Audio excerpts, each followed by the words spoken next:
All right, so in the last video that you had watched, you had taken a look at some addition and subtraction algorithms. And we're going to pick up with some of those algorithms today, but we're going to do them inside of other bases. And we worked in other bases back in section 1, 3.1. We talked about converting inside and outside of base 8 or base 2 or whatever. And what we're going to do now is we're going to actually work inside of the given bases with the algorithms that we've learned. So let me kind of preface a couple of things here. Part of why we do this is because we're putting that hat on that says addition and subtraction in base 10 is really easy for me because I've been doing it for 12 plus years, right? And we're trying to get out of that mindset because when your children enter your classroom at those youngest levels, it's not easy for them because they haven't been doing it for 12 plus years. So part of this process is putting ourselves in that position again to remind ourselves that it can be really confusing when you're not as comfortable with the material as you currently are. Does that make sense? Okay, so we're going to take a look to start with base 8. So if you'll remember, base 8 has 8 numerals, 0 through 7. And we're going to take a look at what it looks like to add inside of base 8. So our digits that we're going to add are 3, 4, and 1, 7, base 8. A reminder again, anytime we're working in this base, you can leave off the subscript word 8 until the end, but your answer needs to include it, okay? So I'm going to use the standard algorithm to start with, and then we're going to take a look at other algorithms as we go. So our first one we're looking at is 3, 4 plus 1, 7. And we start with the right-hand column in our standard algorithm, 4 plus 7. And 4 plus 7, just plain old 4 plus 7 would be 11, okay? But in base 8, how many 8s is the number 11? Well, there's 1 8, right? And how many left over? 3, right? All right, so if we were to write down that the number 11 is 1 8 plus 3 1s. That's what we have. So what we're going to do is we're going to carry an 8 over into the 8s column, and we're going to write down that we have 3 left over.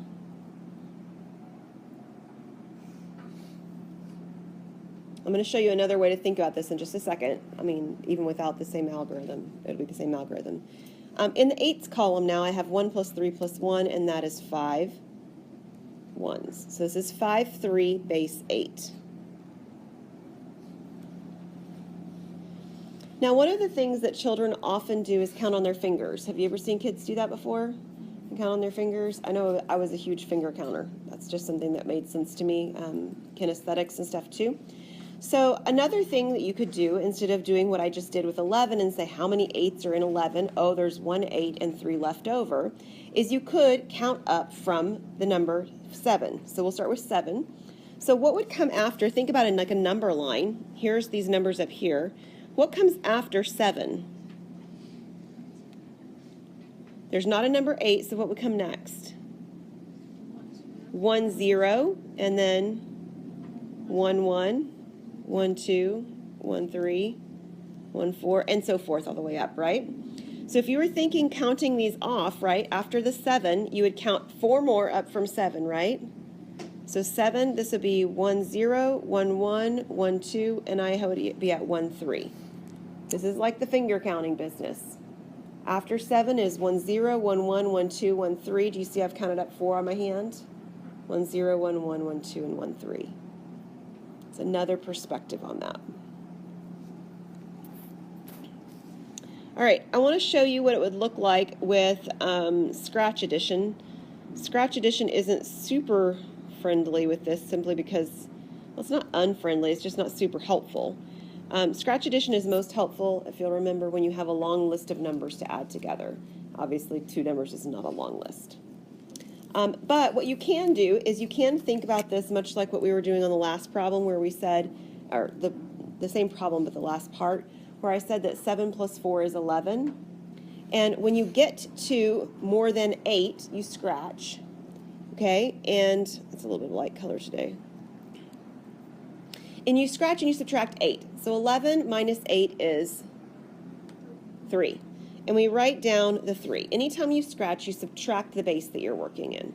So when we're working in base 10 and we scratch, we subtract off 10. When we're working in base 8 and we scratch, we subtract off 8. A scratch is subtraction of the base. We have 3 left over after that. Okay? And then we count up how many scratches we had. I had 1 scratch. So we would regroup or carry 1 scratch to the next column. 1 plus 3 plus 1 is the same 5 as I had before. 5, 3, base 8.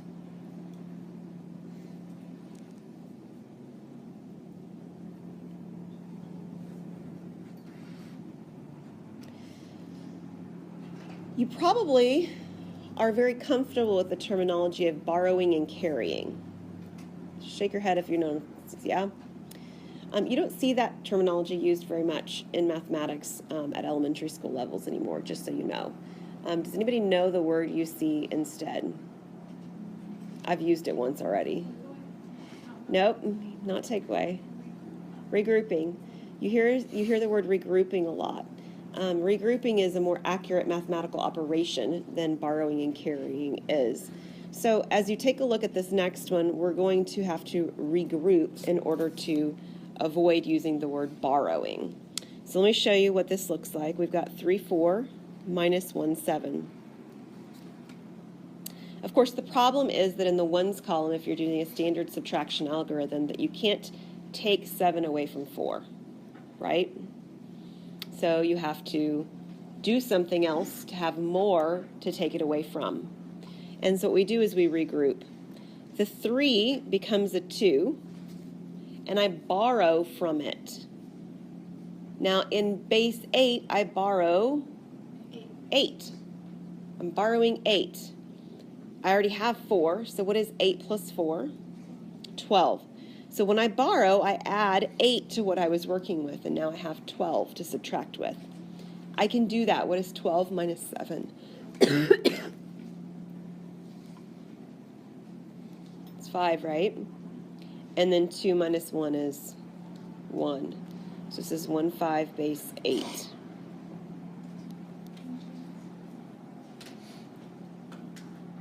We are regrouping. If you think about it, it's really a lot like what happens when you work with money, right? If somebody wants to have a certain number of dollar bills and they pay you the wrong number of bills and so forth or whatever, and you have to make change, that's what you do. You break the money down, right? You would have to break down that, in this case, we'll say that 10, right? 3 10s into 2 10s, and you'd have to borrow to make them have more ones. It's the same idea. So let me take a look with you at the equal additions algorithm and show you how it works in this context. That's funny. Okay, 3, 4 minus 1, 7. All right, the whole idea with equal additions, if you'll remember, is that there is no borrowing. Do you remember that? That's the big deal, no borrowing. So what we do is we add until we get to zeros. So for example, on this one, adding the number 1 to the number 1, 7 is perfect, because what comes after 1, 7? 2, 0. 2, 0 would come after 1, 7. All right? There is no 1, 8 because there's no 8 in base 8. Okay? But if I add 1 to the 1, 7, I also have to add the 1 to the 3, 4. And what do I get if I add 1 to 3, 4? 3, 5. And then, can I subtract 3, 5 minus 2, 0 without borrowing? Absolutely I can. 1, 5. Equal additions on that one is a lot easier than when I would borrow over on the other side, the regrouping.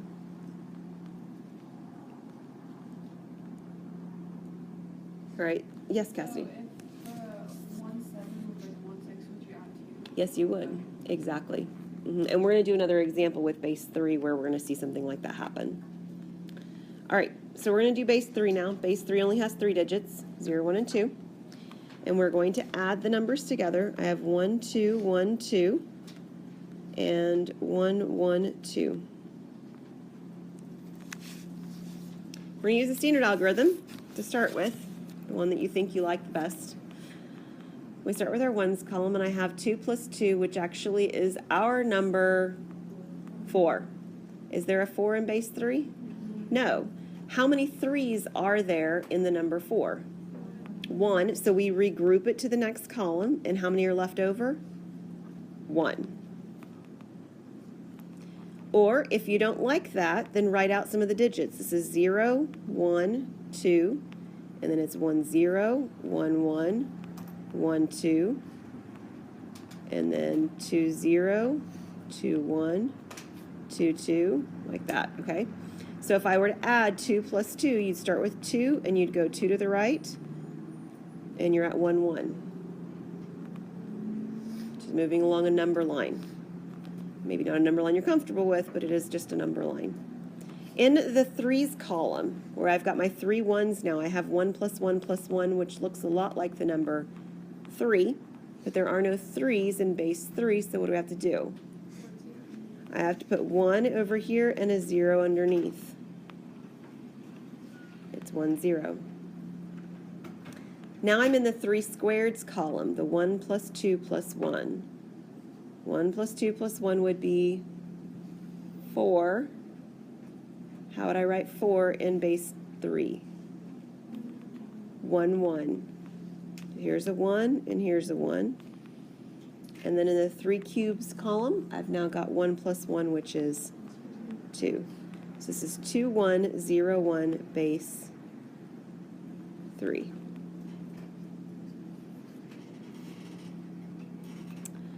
All right, let's change pace. We're going to do a different algorithm. I didn't do this one the last one. Oops. We've got 1, 2, 1, 2 plus 1, 1, 2, and we're going to do the lattice algorithm underneath it. So you draw in a rectangle, and you're going to split your rectangle into 4 vertical boxes for the 4-digit number. Ariel. So the 0 in like the digits that would be in base 3, the 0 counts as like the 0. I mean, because like 0, 1, 1, 0, 1, 4, and 1, 1 was the 4th number, but 0 counts as the like. It's not. It's addition. So 0 is 0. I mean, this is the 0 number, right? There is 0. But then when we're adding to something, we're just going along a number line. When you run out of digits, you carry over. Just like when you run out of, like when we hit a 9, right, in our digits, right, you know, what's after 19? Well, it's 20 because I've run out of digits. I've got to increase the second digit. So the same thing happens in base whatever we're in, is that we increase 1 digit to the left. Yeah. It feels uncomfortable, right? And you thought you kind of understood and felt comfortable with what we did, and so now we can kind of see why kids get a little confused. Cassidy. So how did you get the 0 number line? How did I get the 0 on the number line? Yeah, like how did you get the 3 ones? How did you get the 0? Oh, how did I get this right here? Yeah. Right here? Yeah. Because 1 plus 1 plus 1 is 3. And how do I write 3 in base 3? 1, 0. Okay, so let me draw a number line, maybe an actual number line, even though I haven't drawn it would help. On a number line, here's 0, 1, 2, whoops, I said 1 and I wrote 2. 1, 2, and then I've run out of digits. 3 would be next, right, if it were in our base 10 number system. But I've run out of digits for base 3, so I have to go to a 2-digit number. It's 1, 0. So you just start back at And then 1, 1. Mm-hmm. and then go over 3. Yeah, and once I get to 2 again, I've run out of digits. So I have to do 2, 0, 2, 1, 2, 2. At that point, I've run out of all 2-digit numbers. There is no bigger 2-digit number than 2, 2. So what would come next? 1, 0, 0 would, yeah. So, yeah, so if you think about it from a number line perspective, if I've got 1 plus 1 plus 1, here's 1 plus 1 plus 1 puts me at 1, 0. Okay. So it's just like, I mean, you're going in order, but you're just replacing 3 with 10 and then like 4 with 11, kind of. Yeah, that's the idea. because it's regrouping. Because what this really is it's 1, 3 plus 0 1s.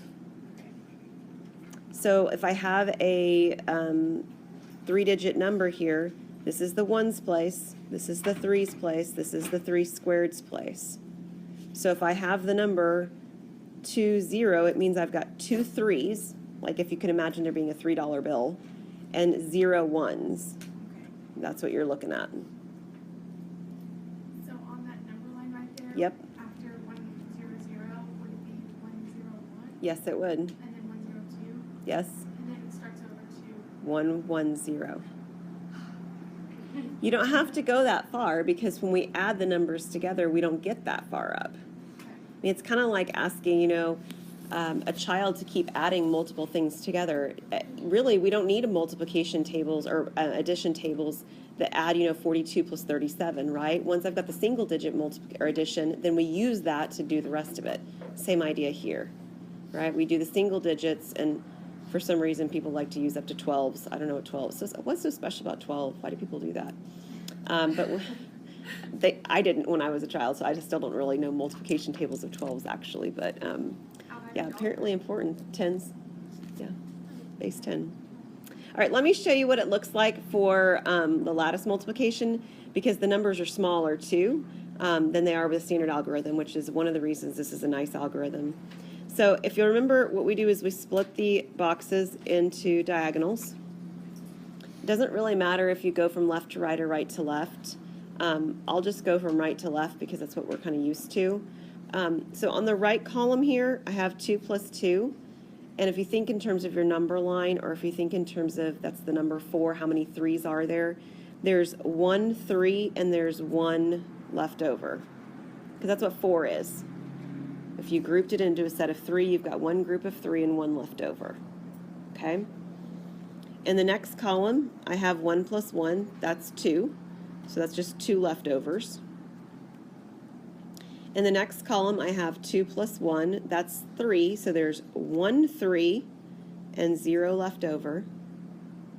So the top corner is how many 3s I have. The bottom corner is my leftovers. And then I've got a 1 in the first column. Okay, so this is what my grid looks like all filled in. And then if you can extend your grid, we're going to add one more time along the diagonals downward. So on the right-hand side, we do have to start on the right-hand side here. Here's a 1. The next diagonal is 2 plus 1. So what is 2 plus 1? Let me use a different color.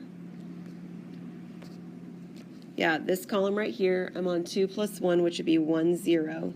So I've got to carry a 1, and I'm going to write down my 0 in that diagonal row, or diagonal box. And the next diagonal, I have 1 plus 0, which is 1. And the next diagonal, I have 1 plus 1, which is 2. The numbers stay smaller, okay? The only time that there's a difference is if I carry beyond what my base is, 3. And it happens more frequently inside of base 3 because I don't have very many digits, right? It didn't happen that much inside of base 8 because I had more digits to work with. So either way I'm doing this, I've got 2 1 0 1 base 3.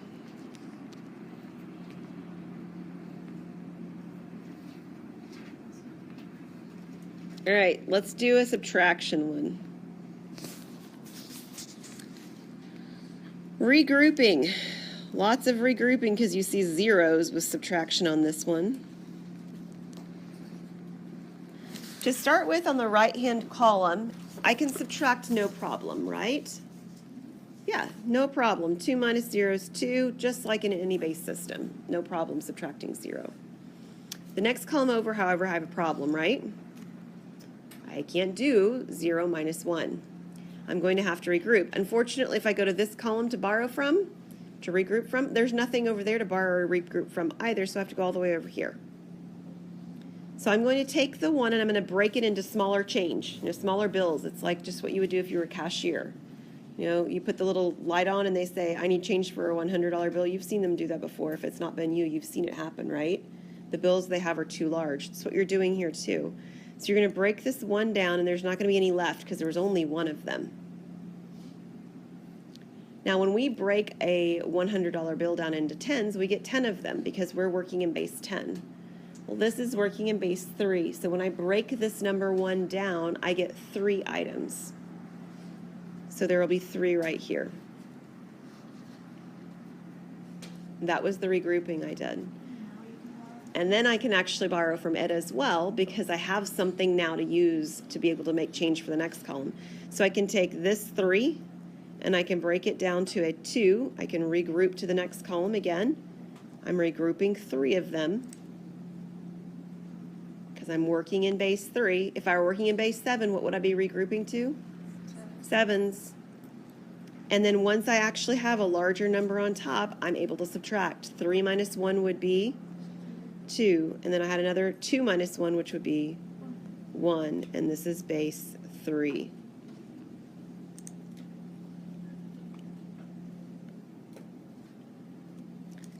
Yes? So why can you use the notation of an actual 3? We do it with ours numbers as well. We just do a 2-digit number there. If you think about what we do with 1, 3, 4, and I want to minus or subtract 57, what we actually do is we mark out the 1 and we would write down the number 13. It's a 2-digit number that represents the single units. Okay. It's the single unit value is what's Okay. going on there.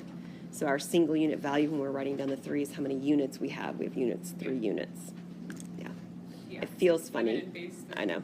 We're not usually using the number 3. Right. Okay. Yeah. Let me show you what equal additions looks like with this one.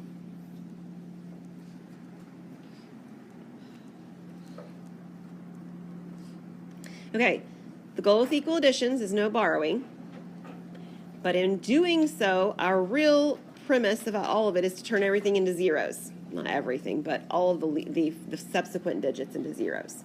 We have a number at the beginning, and then everything else becomes zeros. So when I'm trying to get everything to become zeros here, the last digit, in this case right here, already is 0. So we're already good. That's nice. We don't have to worry about that. It is what we want. So my next goal is to get this 1 to become a 0. So in base 3, we've already talked about the fact that the number 3 is represented by the numbers 1 and 0, right? We've said that. So I'm going to take this 1 right here and I'm going to add a number 2 to it in the right column. So this is the, I didn't mean to do that. This is the tens column, right, normally for us, so it's the 3s column. So it has to be added right here as well. It's the second digit.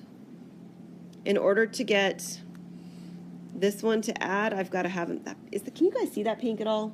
Yeah. Okay. On my screen, it's really light, so that 1 right there has to be added to the 2 because they're in the same placeholder. Does everybody get that? So that's why the 2 is going right there. If I add the 2 there, I have to add the 2 here as well. So we're going to add the number 2, 0. On the top digit, that's simple because it's a bunch of zeros. I have 1, 0, 2, 2 now. Okay? On my second digit, the 0 doesn't change at the end because it's 0 plus 0. But now when I add 1 plus 2 together here, I get 3, which is 1, 0. That's my goal. And so I get a 0. And I carry the 1 over to the next one. Well, I already have a 1 there, so 1 plus 1 would be 2. So now I've got 2, 0, 0, which is kind of unfortunate because that's still not good, right? I still can't, if I tried to subtract right now, I'd still have to borrow. So I'm not done. I'm going to have to use the equal additions algorithm again. There's zeros on the end. What would I have to add to the 2 in that third column in order to get it to become a 0? A 1. On my top row, I guess I'm out of space here. On my top row, I have 1, 1, 2, 2. On the second one, I have 2 zeros here, and then I have 2 plus 1, and 2 plus 1 is 3, or 1, 0. So 1, 0 means I go 1 into the next column and a 0 into this column. And the beautiful thing is that I have all the zeros now that I need to subtract without borrowing. You can go left to right or right to left. At this point, it doesn't matter, but you're going to get 1, 2, 2, base 3.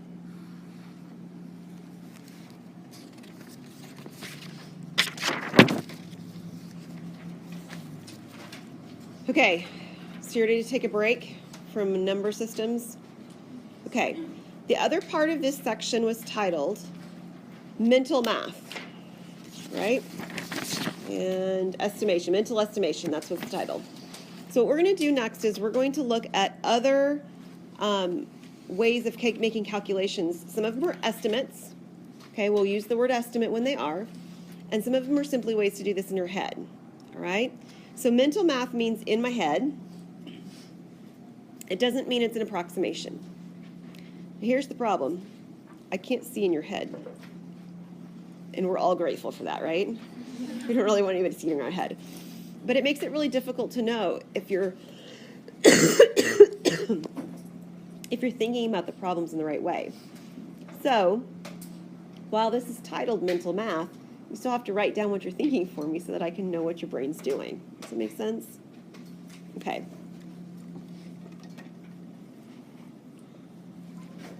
We're going to start with addition from left to right. All right, so we're going to take these numbers and we're going to write them much like you would when you're in early elementary school. And write them vertically. What we're going to do, though, is we're going to actually add the numbers in the left-hand column first. So in a very much a real way, we're going to add 40 plus 30. So what's 40 plus 30? 70. Fantastic. 70. And then we're going to add the 6 plus the 8. And 6 plus 8 is 14. And then we're going to add the result. 70 plus 14 would be 84. And do you notice that you did not do any regrouping? I mean, you did, you just didn't think about it that way, right? I mean, you regrouped at the moment when you put that 1 right here in the tens column, you regrouped. But you didn't think about it that way. You just wrote it down, and it lined up automatically. So left to right is actually a legit way to do mathematics. Now, you have to understand it's not terribly efficient. Okay, efficient means quick, fewest steps possible, fast. But it's effective. What we just did there is not bad. It's a method called the left to right algorithm. Next algorithm is called breaking up and bridging. I like this one too. So on this one, the idea is that we start with the number, it doesn't even matter which number we start with, but we'll start with the 46. And we're going to break the 38 up. We're going to break it up into 30 and 8. I know, shocker. Right, 38. So what we're going to do is we're going to add them together one piece at a time. We're going to add the 30 because 46 plus 30 would give me 76. And then I'm going to add the remaining piece, 8, to that final total. And 76 plus 8 would be 84. You break it apart and you add it up one piece at a time. It's not bad, right? Trading off.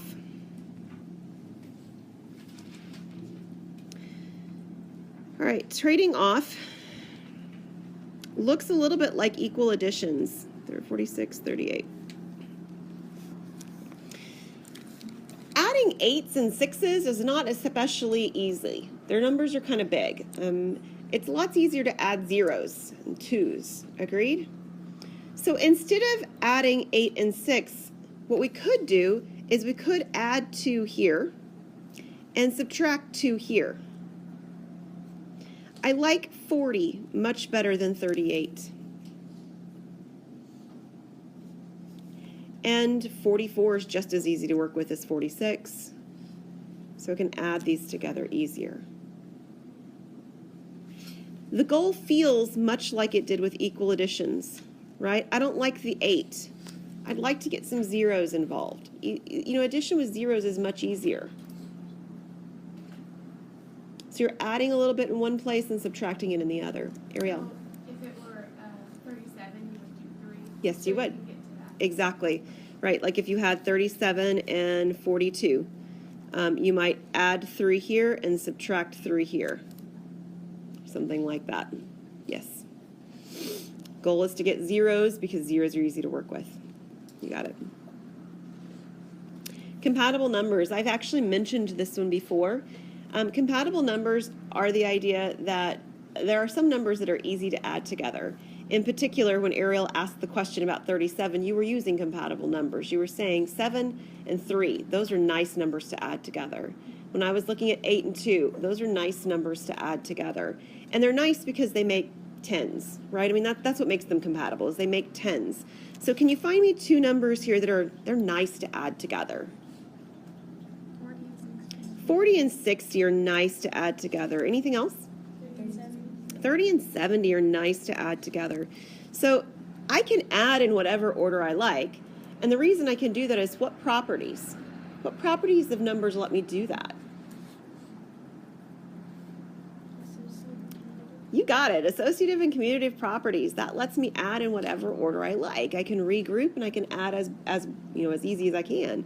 So if I have the 40 and the 60, what's 40 plus 60? 100. What's my 30 plus 70? 100. And then I still have my 50 left over. That's just fine for a total of 250. And I'll tell you what, that was a lot easier to add together. And I can do that really, like legit. I can do that in my head. If I have to add 40 plus 30, and then 50, and then 70, and then 60, in that order in my head, at the very least, it's going to take me longer. And at the worst, I'm probably going to make a mistake, right? I guess at the worst, I could probably just stare at you. I mean, that would be worse, but you know. All right, we're going to make compatible numbers next. So sometimes numbers just aren't compatible. They don't add up to a nice 100 like the last ones did. But if you take a look at 35 and 68, they're like almost 100, right? Like it's close. Is there one of them that I could change to be nicer? And I don't care necessarily which one you change. Sometimes there's a natural choice and sometimes there's not. I'm going to go with the 35 staying put. What number would be nicer to add to 35 and 68? 70 would. I'll go with that one. I had a different idea, but that's okay. So if I change this to 70, what would I have to do to compensate for what I just did? I would need to take 2 away. Okay, so what is 35 plus 70? 105 minus my 2 would be 103. Okay, that's fabulous. Great job. Another one. So let me show you the one I was thinking of because I want you to realize that there's 65 is what I was thinking of. There's more than one way to do these problems. I was thinking of 65 and then adding 3 when I was done. So 35 and 65 is 100 plus my 3. Do we get the same answer? Yes, we do. And this is mental math. You're doing it however it makes sense in your head within reason. Okay, yeah, within reason. Yeah. Breaking up and bridging. We already encountered this strategy, but we did it with addition, so I want to show you what it looks like with subtraction. This is 46 minus 38. So what we do is we do 46 minus the 30, just like we did 46 plus 30. So what would 46 minus 30 be? 16. And then I would subtract the remaining 8 that I didn't from 38 here. And 16 minus 8 would give me 8. That's a lot easier than 46 minus 38 in my head to do it in two steps.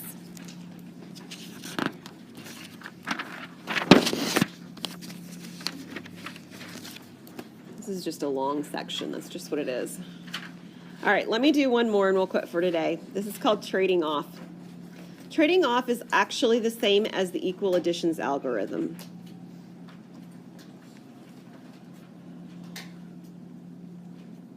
And I lied, we're going to do 2 more because then it puts us at computational estimation. So trading off or equal additions is the idea that we want to get the zeros, right? So here's 46 minus the 38, and I want to get where that 8 is to be a 0. So I'm going to add 2, and I have to add 2 to the number on top as well.